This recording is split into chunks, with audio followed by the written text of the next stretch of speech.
Welcome to Thinking Deeply About Primary Education, the podcast that makes time and space to think about pedagogy, teaching and learning, professional development, anything of interest to time poor but enthusiasm-rich primary teachers. This week, I'm joined by Kathy Griffiths. Hi, Kathy, how are you? Hi there, I'm fine, thank you very much. And Kathy, you are the CEO of the Aquinas Trust, Mm-hmm.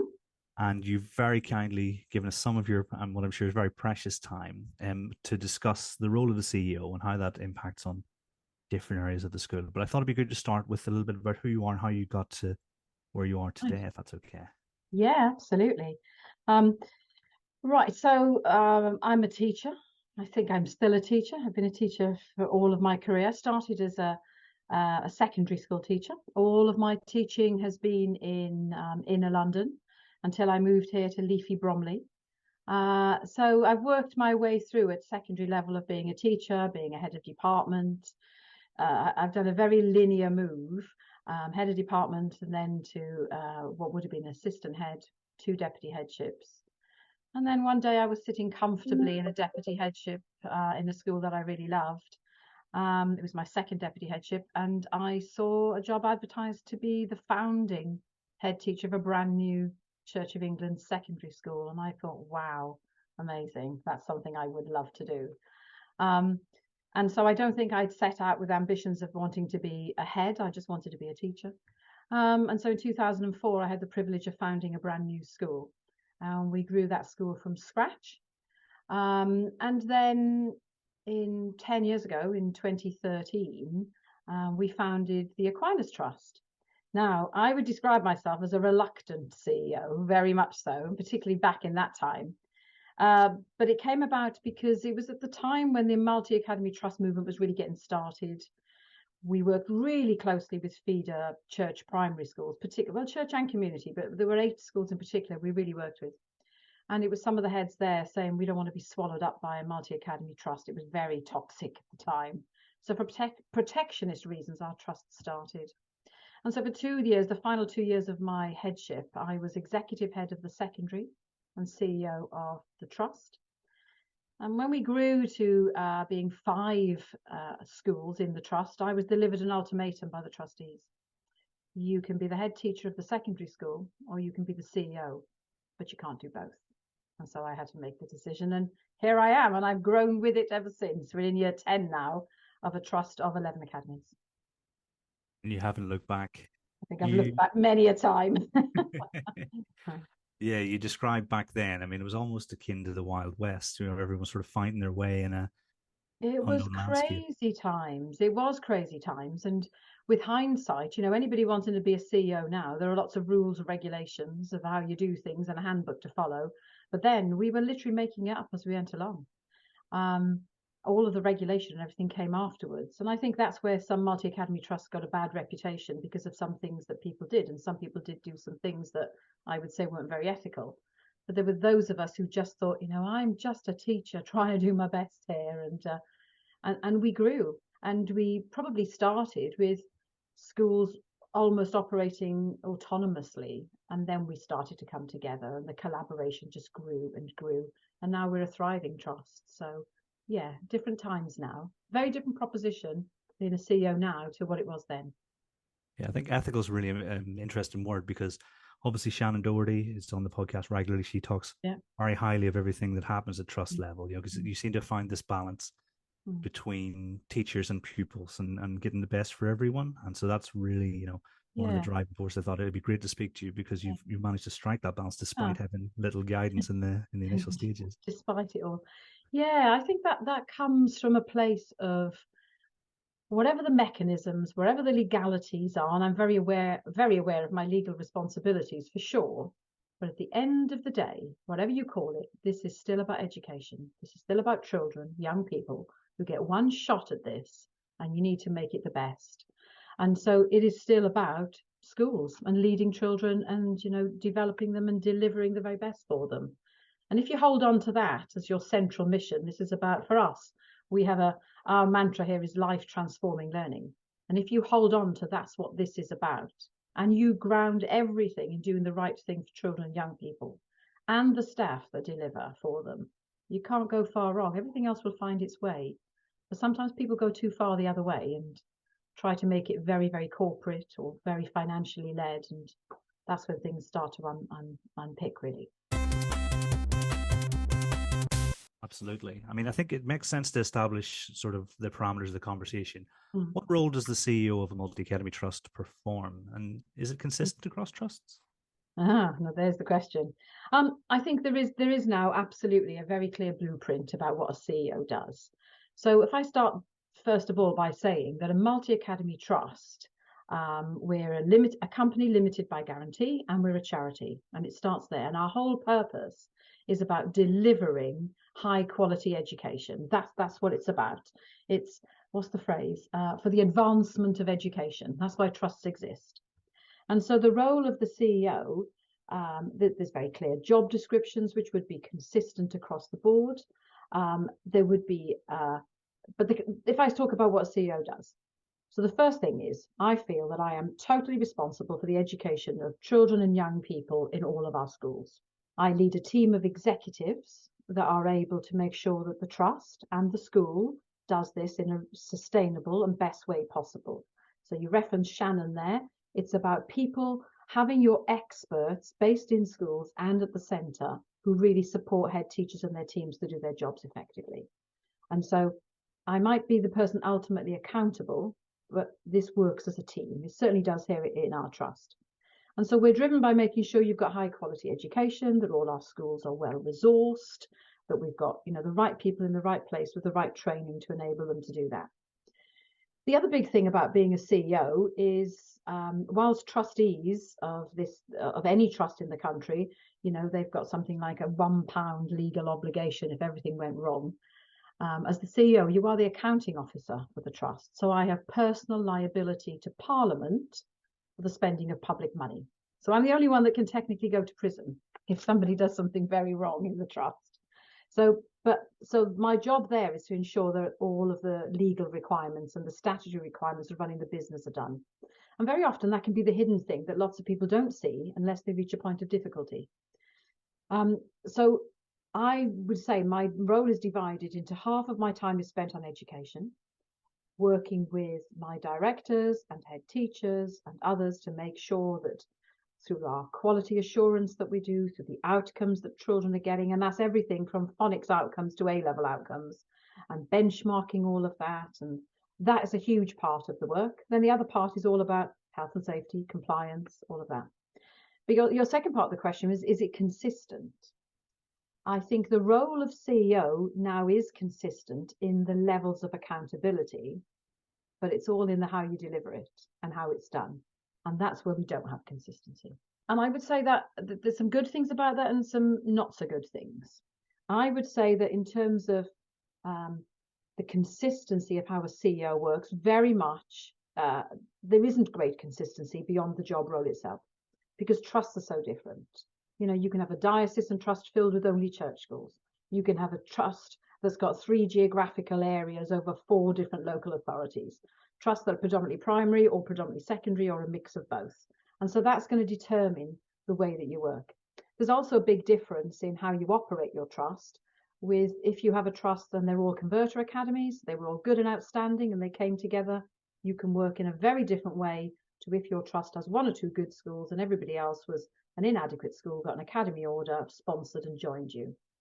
And so there isn't a consistent way of working. And I don't think that's a problem. I facilitate on NPQEL, and one of the messages I get across to people is there is not one size that fits all. It's context specific, it's geographically specific, but the delivering of high quality of education and looking after the children and adults in your care, that has to be gold standard. I think the one thing that's often criticised, if I might say, is that people who are fearful of multi-academy trusts because they've never worked in one, or because they've worked in one that's a bit like I'm going to describe, which are very corporate, the rebranding. So your name, we don't say Aquinas St. Mark's, Aquinas St. John's. They're just St. John's, they're St. Mark's, they're Rye Primary. So we don't rebrand our schools. They all have on the board outside that they're part of the Aquinas Trust. That's quite clear. But they have to serve unique communities in a unique way. And so some of the criticism that comes back to multi-academy trusts is that corporate feel, which undoubtedly some people can make work. It wouldn't be my way. I couldn't make it work like this. You know, when you go into a trust of 10 primary schools and 9 o'clock on a Monday morning, everybody's doing literacy. And they're all doing it with the same scheme at the same time. Now, some trusts can really make that work. That full standardization where you get those economies of scale and it's easy to move people around. And that's fine if you can make it work and get the right outcomes. Wouldn't work for us. Our schools are just too diverse. Too diverse. And I think every school should serve its unique community. And difference is good. I mean, if we think about the parallels with the classroom, and even just in a solitary school, knowing where everyone is at any one given moment is, you know, I think it is. If you can do that, yeah, fantastic. But in reality, absolutely doesn't work. And you know, somebody said to me the other day, actually, we were talking about leading a trust. I think it was a conversation with the head teachers, and there was something we were trying to talk about the alignment of how we're working on curriculum. And one of the head teachers said, it's the same, I guess what you're asking us to do is the same we do in our schools. We wouldn't get everybody all doing things in the same way, but there has to be a system that we can all work in. And I said, that's exactly the same when we just scale it up. It's scaled up from what you do in a classroom is scaled up to what you do across a department, across a key stage, across a school, across a trust. It's only a scaling up. I say only, but you know, that in essence, that's what it is. It's a scaling up. Yeah. Yeah, I mean, you're still smiling. What do you enjoy most about your role? I thought you'd ask me this about what I enjoy most about my role, because I must enjoy it because I've been doing it for 10 years, right? So I must enjoy it. So I enjoy it some days more than others. No 2 days are ever the same. So there's absolute variety. So on a personal level, I like the variety. So what have I done this morning? So I came in this morning, I did all my emails. I went into a meeting with my CFO for an hour and a half. And then I met a trustee and we hot-footed it to an inspection where I was interviewed for an hour. And I've been back in 15 minutes and I'm talking to you. And then after this, I've got a half-hour gap and then I'm meeting a head teacher and we're going to be talking about some changes they're making in their school. And then I'm going back for Ofsted feedback. I mean, Ofsteds don't happen every day, but there's that variety. Later this week, I will be, you know, all day in a school Thursday. I'm spending all day in one of our schools, doing some work with different teams of people. So I like the variety. I like the variety, but the thing that really motivates, anybody could say that about their job. I think the thing I really love about my job is, one, I think it's a privilege. I think it's a privilege to be an educator. I think it's a huge privilege. And sometimes I have to pinch myself that somebody's actually given me this opportunity. I think I suffer greatly with imposter syndrome. I'm expecting to be rumbled. Perhaps that's a good bit of humility, but I am expecting to be rumbled that I don't know what I'm doing. But I love the fact that the privileged position I'm in gives me an opportunity to, and I'm not, this might sound very grand, but I have the autonomy and the power, if you like, to tackle inequality, to make resources equitable, to talent spot that young teacher that doesn't know how good they are and get them moving up the ladder and have their backs while others saying, well, he hasn't served his time, he needs to do a bit more. I love that part. I love seeing people flourish. There's a document that we use a lot within the Church of England. It is called Our Hope for a Flourishing School System. And there are two things I really use all the time with my team in there. One, the children can't flourish if the adults aren't flourishing. And I think a key part of my role is to make sure that the adults are flourishing. And that means looking at workload. It means looking at career progression, looking at the resources they've got, making sure that they're not overworked with administrative tasks that they have to, you know, that they shouldn't be doing, making sure there's opportunities to come together, to collaborate, to be creative. Because if we can have a system where teachers are absolutely flourishing, they take that into the classroom, and that's the best chance in the world for all those children to flourish. You can't do it if your teachers aren't in a good place. And I think I'm in a really privileged position to enable that to happen. So that's part of, you know, what I love about my role. And the other thing, I'll just give you a sort of a little anecdote. I wondered whether I would say this to you today, but I just thought I would say it because it's absolutely genuine. Because many a time people have said to me, why did you give up headship to become a CEO? And the truth of it is this, what I said to you earlier about you can be the head of the school or you can be the head or you can be the CEO, but you can't be both. It was killing me trying to do both jobs. And I'd like to say that I think it was genuinely a 50-50 decision. 50% of me really wanted to do this job because I wanted to recreate on a wider scale across a group of schools what we had done in the one school, which had been transformational from a lowest start to an amazing secondary school at Bishop Justice. And the other part of me was, I've got a very clear vision and ethos for education. And if I wasn't leading this trust and someone else came in, what if I didn't believe that vision? I can't answer to someone else. And I think that's what I enjoy about my role. I am accountable to a board of trustees. I feel more accountable to the children, the parents and the staff that work technically for us than I do to anyone else. But it's that opportunity to make a difference. I do sometimes get a bit maverick and think, we're just going to do this. Or I'll see something great that comes along and think, wow, come on, let's do it.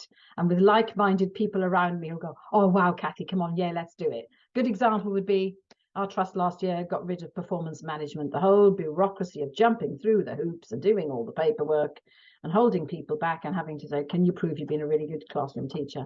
Let's just get rid of it. What purpose is it serving? Let's try and improve, not approve everything.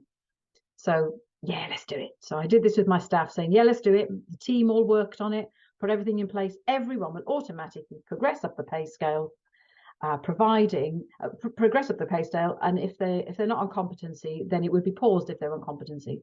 Because I thought we had a system that was bureaucratic and held people back for a handful of people, even across a trust our size, that may not be working well, when the overwhelming majority were thriving and working so hard and changing lives day in, day out. So we changed it. And I committed to doing that and thought, oh, I really better go and get approval from the trustees to do this. But we've done it, and we released so much time from people, 2 or 3 teachers working together on a shared goal to improve maths or literacy in a school. A shared opportunity to do something is going to deliver a greater impact. So being able to do things like that, getting board approval or persuading them is part of my task to do. So that's what's great about it. And if I would say one last thing, keeps you young, doesn't it? Keeps you young. There are people, my peers, lots of them who are retiring. I think when you work in schools and you're around children and young people and young enthusiastic staff pushing the boundaries, that's exciting every day. I'm still excited by it every day. You're going to ask me what I don't like now, aren't you? Well, no, I'm going to reflect on that first. I mean, some people say you never progress past the age group that you teach. So that makes me like 7 years old. But I mean, that sounds fantastic. I mean, I'm totally, I can see why Shannon sort of speaks so highly of the trust and the things the trust does. And she spoke to us about the accountability changes, maybe the start of this year, maybe start of the academic year. Yeah. And it just sounds fantastic. I mean, I think you'd be inundated with job applications. It's a shame the windows are closed. Yeah. Well, we've got no primary vacancies across our schools, which is great, isn't it? A couple at secondary, but not across our primaries. Yeah. Yeah, not surprising at all, because if you treat staff well, invest in them, it's hard to get rid of them. Absolutely. And that's the thing I mean about, I think that the document I referred to is absolutely right. You don't get flourishing children if you haven't got flourishing adults. And so although the children are the most important across the piece, you have to really invest in your staff. And you can't straitjacket them either, can you? You can imagine straitjacketing someone like Shannon. That's not going to work, is it? Not that I would want to, but you know what I mean? And you've got to, I think it's that talent spotting and always being aware that you need some people to push the boundaries and try different things, because we can't keep doing what we might have been doing 5-10 years ago, because society is different, children are different. We've got so many more tools to use to have creative approaches and adaptive teaching. You have to keep moving with it. And I think, the day we all stop thinking that we have more to learn is when you need to get out now. You need to get out, because when you think it's done and there's nothing exciting you anymore, you shouldn't really be around doing this job, because you've got to still be invested every minute of every day. Yeah. And I'm not saying there aren't days when I don't feel switched off and there's just too much and I'm overwhelmed. Of course I do. But the big picture is still just hugely exciting. Hugely exciting. One of the things I've learned across my career is that I will often work with people and then they'll make things much better than I ever thought they could be. Yeah. And I'm like, wow, this is brilliant. Yeah. And those people, when you work with them, you leave them feeling energized and excited, as opposed to, I had a meeting with someone yesterday, and when they walked out of my room, I was like, oh, and then you have to pick yourself back up. But some people energize you and others can make you think, why are you still around? I mean, it sounds like you've got a lot in reserve for when things are challenging. Mm. What are the greatest challenges of being a CEO? This is the one I will answer in two levels. There's a personal answer to that, and then there's the professional CEO role answer. Let me do the role answer first. So the biggest challenge is funding is the biggest challenge we're facing right now. Funding and having to do more with less.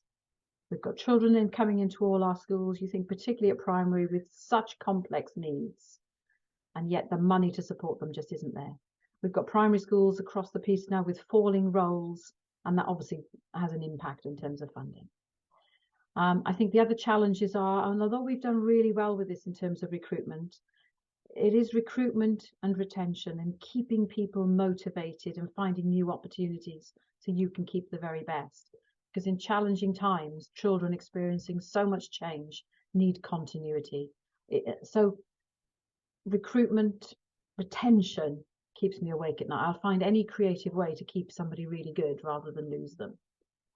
I think the other big challenges that we've faced across all our schools, without exception, is this whole having to deal with parents and wider society when there's been that societal breakdown. Absolutely post-pandemic. But teachers, head teachers, you are frontline. We're there, aren't we? Sometimes the only people that anyone who's hurting can get to and moan at or shout at. And some of that has been hugely challenging because I want us to be accessible to all our parents, but I don't want our teachers and head teachers to take abuse. And you have to find a fine line within that. I think the other challenge for me is always the business side of what we do, making sure that whatever we put in place is sustainable. I don't want to go off piece, do some great wacky idea, then find out you've got to make people redundant 2 years down the line. So there's always that future thinking about the operational challenges. My head is always in the future, which is why I often get dates wrong and turn up at meetings at the wrong time if my PA didn't pull me back, because I'm a year ahead of where we want to be. So I think in the current climate, the challenges are around that sustainability and making sure that what you're doing that is really good you can protect, and you can keep that eye to the future, that sort of horizon scanning. And then a big thing for me is a challenge, and this is the hidden thing I referred to earlier, that people often don't see. So much of my time is taken with things that are hidden when I'm protecting people or the organization, all the statutory things we have to make sure we get right. Everything from safeguarding to health and safety to all the legal requirements, the financial returns, all of that a handful of people will know what I might face on a daily basis. And you don't want to go out and bore people and tell them those kind of things you're doing, but sometimes that takes up so much of your time, and I find that a huge challenge, which brings me to the personal part. That's sort of the professional part. I don't want to be political in this time of purdah, but in this, still on the professional part, it's how undervalued the profession as a whole can often be viewed as, when it's the most precious thing, the ability to educate the next generation.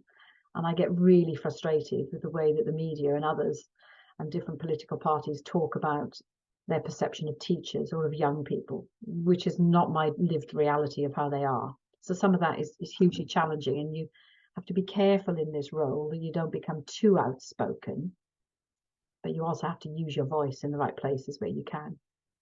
But on a personal note, the greatest challenge is time. I think you ask any teacher, they'll say it's time.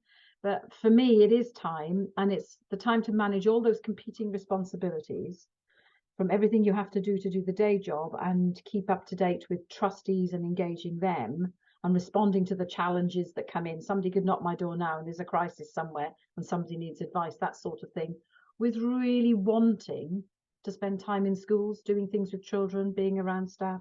That's my biggest challenge, because the trust will be in a lot of difficulty if certain things don't happen. And I find myself, I can't make enough hours in the day to do more with children, young people and staff.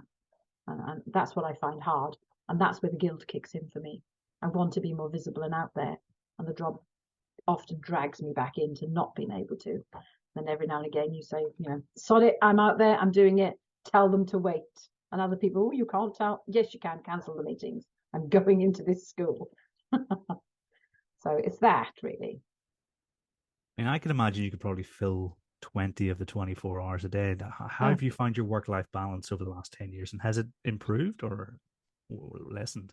I'm rubbish at it. If I'm honest, I'm rubbish at it. I go through periods when I know when I reach a point, I think, do you know, enough. I have to take some time out now, or I'm not going to function well enough. I'd like to think I've got better at it over the last few years. I think as you become more experienced, it's like anything, isn't it? The more experienced you become, you know, those lesson plans that would take you an hour to do one, that you can now whip out in 5 minutes, or, you know, or that's, you know, that's kind of a good analogy, I suppose. The more experienced you become, you know what you can fall back on and rely on. So I have got better at it. I'm not good enough. I'm not good at it. I'm not as good as I should be at it. I find it very hard to switch off. So I have to be somewhere completely different in order to switch off. And I think COVID had a lot to do with that. There was so much work that was happening from home. Those boundaries have been blurred. So, but I do think that when I talk about the wider responsibilities that leaders have on them, I have to role model that. And my team have to see me packing up and going home. And they have to know that I don't contact anyone on a weekend. It's got to be an absolute emergency for me to contact even, you know, the people I work most closely with. I don't trouble people on weekends. I don't trouble people after 6 o'clock unless it's an emergency. We were very busy last night because one of our schools is an Ofsted. Admittedly, the head, my primary director, and I were very busy till about 10 o'clock exchanging things, but that doesn't happen every day. Most days, I do try to make the time to switch off. I like to do things in work, finish things off in work, and then when I go home, I go home. My routine has been throughout all of my career, particularly as a head. I never work on a Friday night and I never work on a Saturday. That has to be my time. And I, you know, my family are grown up now, but I have that time to myself. But Sunday afternoon, admittedly, glass of wine in hand, Sunday afternoon has always been my preparation for the week. I write a list when I leave on a Friday and I get that list done on a Sunday. And I have friends over the years who are like, why do you have to work now? You're the CEO, you don't have to work. That actually makes my working week more manageable. And we all find our ways, don't we? Whether you stay in school until late and get it done and then go home, or whether you like to whip out at, 4 o'clock and then put your kids to bed, do whatever, and then start your work. You just find a way. I've got better at it. I'm not great at it. I totally understand where you're coming from. It has Yeah. to be manageable for you because sometimes if it's just better to get something done if Yeah, it's going yeah, to play in your absolutely. mind all weekend and that kind of Yeah, thing, isn't it? yeah, absolutely. Yeah. So, when the chips are done and something needs to be done, I will do it. And I do have some good people around me who will say, I hope you're going to switch off this weekend, or I hope you're going to do something nice. And it just ebbs and flows. And there are times I can get some space and times I can't. But the one thing that's really interesting about this, and not just about me, but about all of the people that make the move, in my experience, into executive leadership, they find it really hard. I call it the not knowing how to be phase, because we're so institutionalized by school and doing everything by the bell, or when it's break time, when it's assembly, when it's, and to the extent that if you are working from home and you need to pop out to the supermarket to buy some milk, I would still feel guilty if I was out before 3:30, because I shouldn't be out before 3:30 at any time. And that never leaves you, though. Even though I could do my day, I could do most of my work, I could not do anything all day, then go home and work from 6 until 12, and it would have the same impact. We're just really institutionalized in education by that, aren't we? So, yeah, but you have to find a way.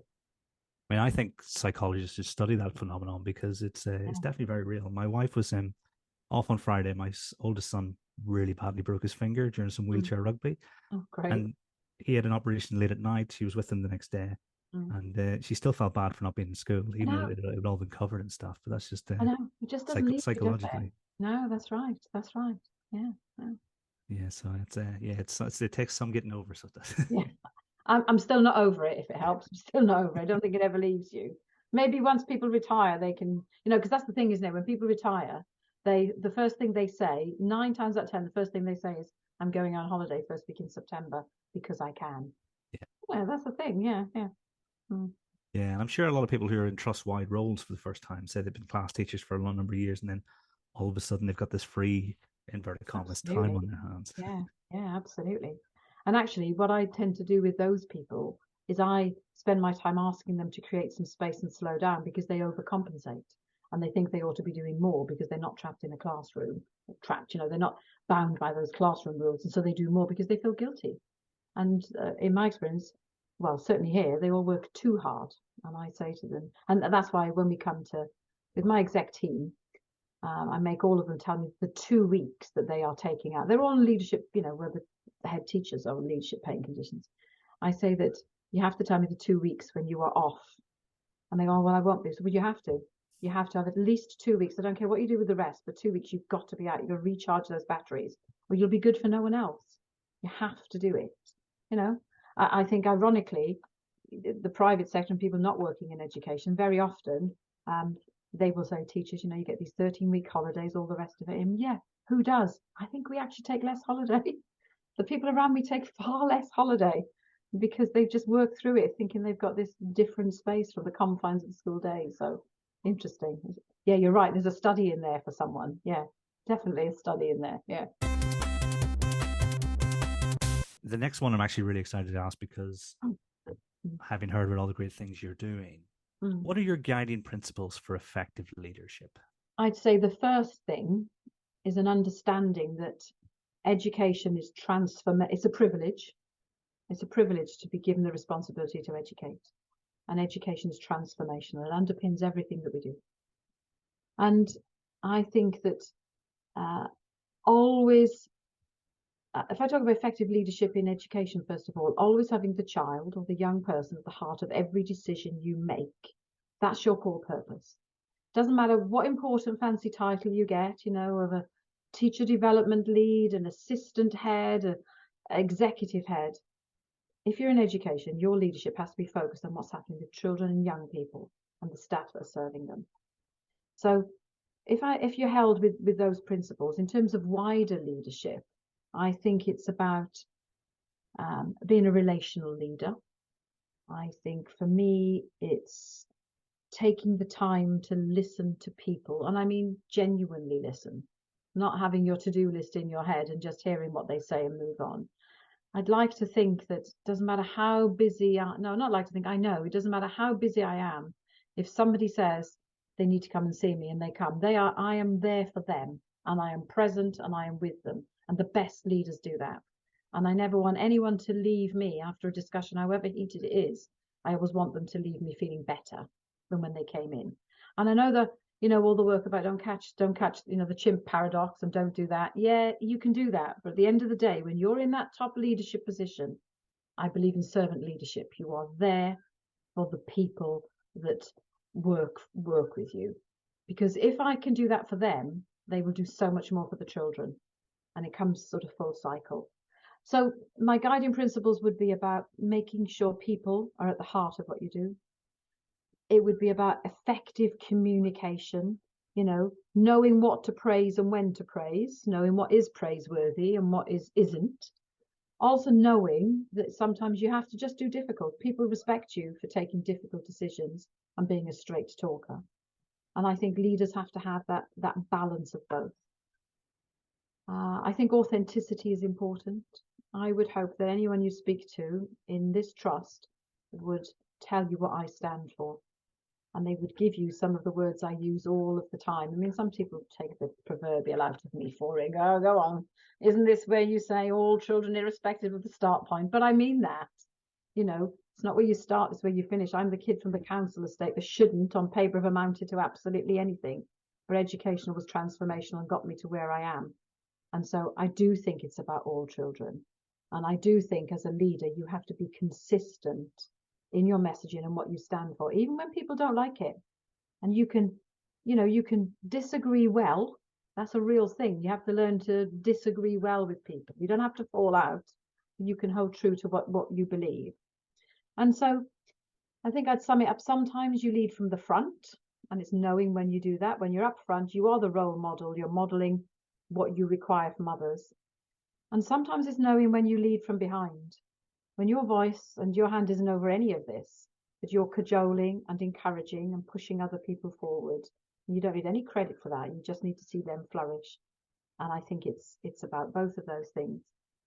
And the other thing I think about effective leadership is knowing, and this is the challenge in the job, knowing when you hold individuals or schools close and you get really involved, and knowing when you don't need to, they've got it and they're at arm's length.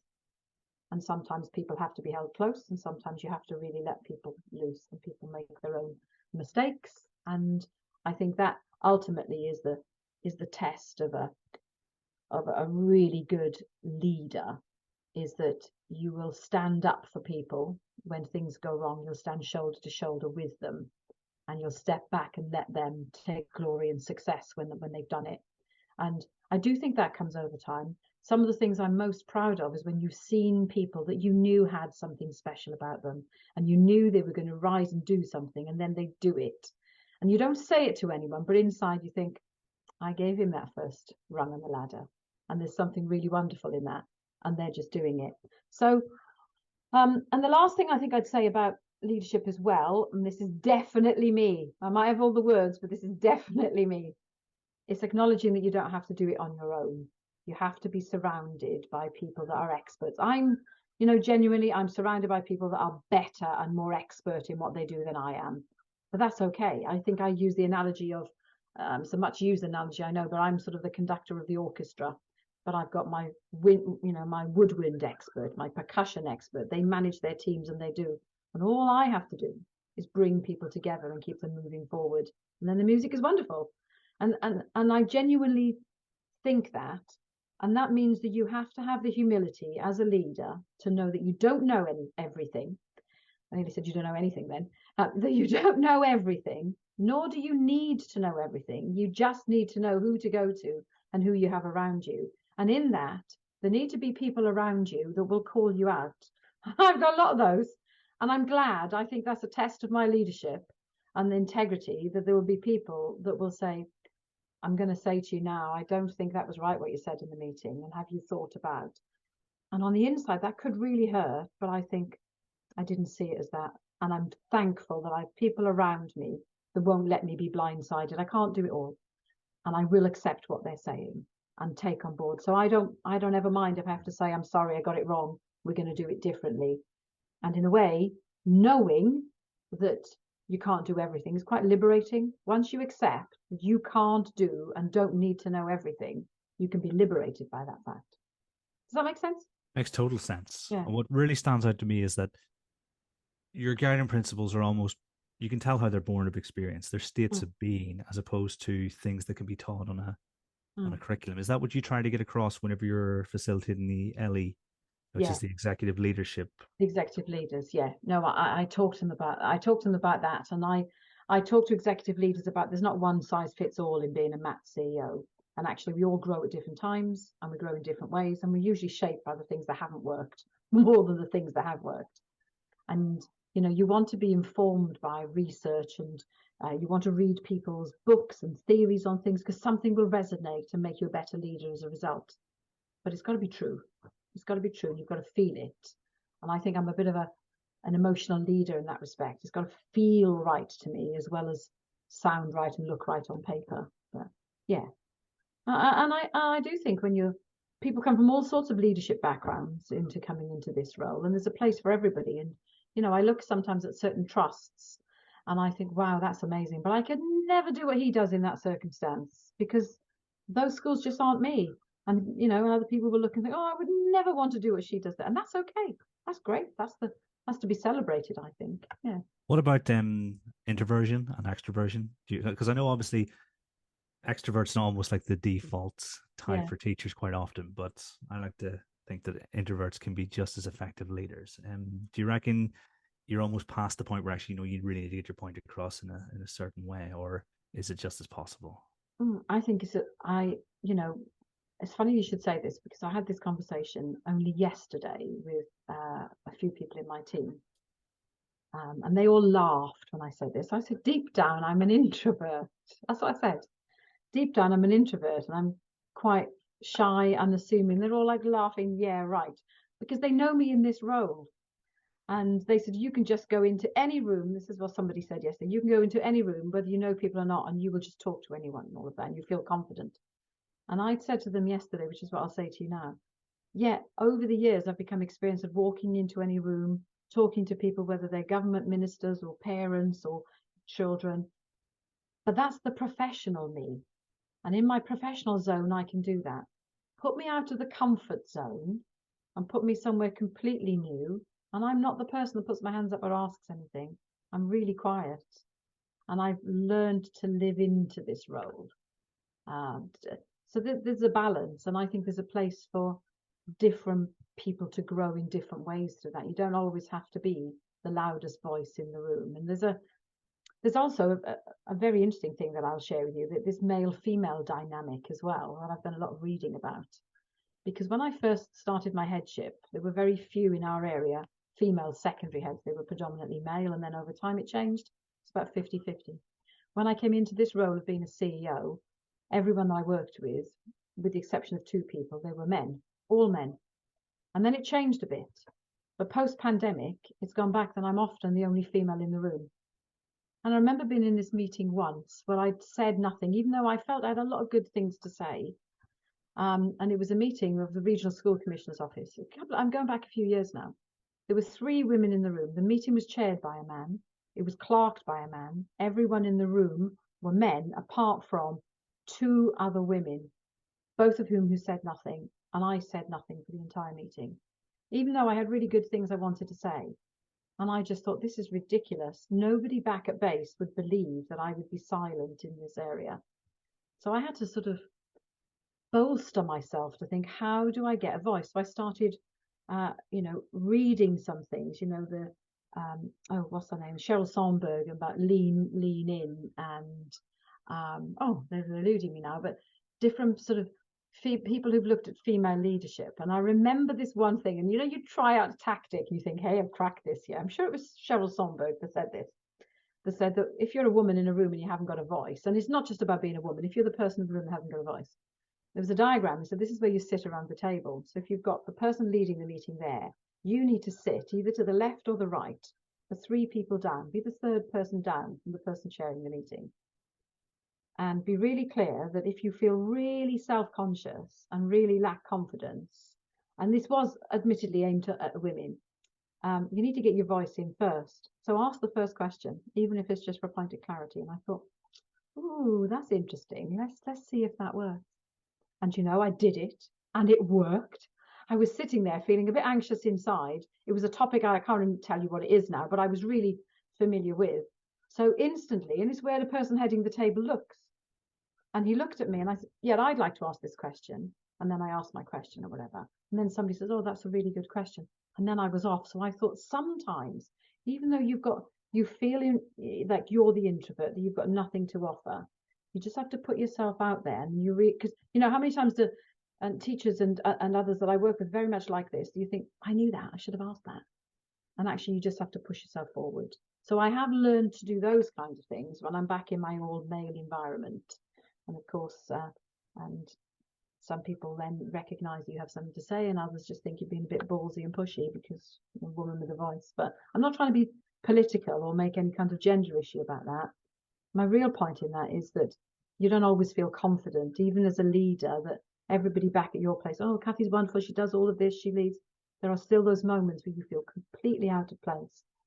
And for me, it's that, I was sitting in something actually at the Houses of Parliament in an event I've been invited to. And I was sitting there and I was looking round, and I had this overwhelming feeling of, how are you, the girl from the valleys, sitting here with these really educated people?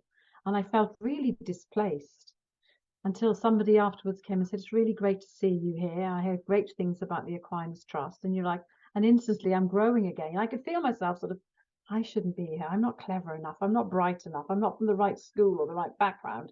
And then somebody just says, hey, I know so-and-so at your trust. You do good. And then you grow again. And that's why it's really important to connect with people, because you just don't know what your words at that precise moment are going to do for someone. Because we're all good at putting on the veneer, aren't we? Flicking the switch when you get out of the car and being the most dynamic and engaging, whereas inside you just want to go home and go to bed. I think it's fantastic. I think there are lots of people listening thinking, because my next question is about, people who want to be CEO one day, but they may already disqualify themselves because of imposter syndrome or because of psychological phenomena that are keeping them down. I mean, like I say, I'll keep going back to my wife. She doesn't believe that I can do what I do, but also won't ask the waiter or waitress for the cutlery that is on the table. Yeah. it's like a negative interaction in my Yeah, I know mind. exactly what you're describing. Yeah, absolutely. Yeah, exactly what you're describing. It'd be fantastic to hear about any advice you have for someone who might want one day to become a math CEO, Right. and that's not me. Don't do it. No, I wouldn't say don't do it.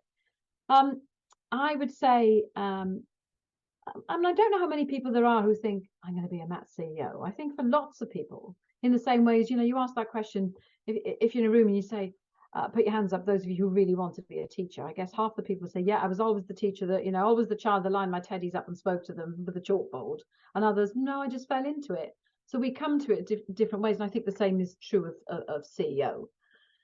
But if I was saying to someone who thought that, yeah, this might be a step for me in the future, I would say within the context of an education trust being a CEO, I'd say enjoy the journey through education and get good at it. Get good at it. Become the best teacher you can be in the classroom. Become the best manager you can be and that relational leader. And don't be too much in a hurry, because lots of the things I do now in this job, I do them well because I fall back on remembering what it was like to be that teacher in the classroom, remembering what that end of term Easter feeling when you're on your knees felt like. And so I don't push and ask people to do things at those times, that sort of thing. And remembering the buzz of being given the autonomy to do something and those first mistakes you make and all of that. So don't be in a hurry. If you want to make your career through education, take the time to enjoy the journey, because there are so many people like me who are spending their time talent spotting and seeing in people things that are really good. People will come find you. There will be that. But so I'm saying, get yourself well qualified, read avidly, listen to the opinions and read the opinions of other people, and then start to form your own philosophy of education. That has to be truly yours. And experience different settings. I mean, I know there are people who can go into one school as a trainee and they can stay right through to headship and they do a marvelous job. But I think you need a breadth of experience of, chance your arm when you're doing really well in an outstanding school and you've been there. Go and work in a special measures school. Go and see what that feels like. That's where some of the best teachers have crafted, actually. But so experience different settings, get the qualifications along the way. There are lots of things now. If you want to be a CEO, there are plenty of, executive leader courses, CEO preparation courses, all of that. But maybe do some, if you're close to it and you're doing your executive leaders, do some work shadowing. Ring up a CEO, ring someone like me and say, can I come and spend a day with you? And yeah, if you want to see it warts and all, you can come and see it. So I do think it's about those things. But I think there's an interesting phenomena happening here, which may affect the future development of CEOs. And it's this: people like me somebody referred to us as first generation CEOs. I thought, I'm a bit cheeky young man, but anyway. But there were those founding CEOs like me who were making it up as you went along, and there were no courses and things for you to do. I was already in my second year of being a CEO when Future Leaders brought out a course for people, and I went on that to help me make up my mind. But we were literally, making things up as we were going along because there weren't the structures and the systems. Whereas this next generation of CEOs, they've seen how some of us have done it well and how some of us have done it not so well. But you're coming into a system where you've got rules and regulations, you've got professional development, you've got the Academy's handbook, you've got the trust system, which in itself isn't really very old. When you compare, state education, it's still quite embryonic. But the blueprints are there now. The people to help you are there. Research is starting to come through. We still don't know yet, do we, whether children do better because they're in a multi-academy, go to a school in a multi-academy trust or not.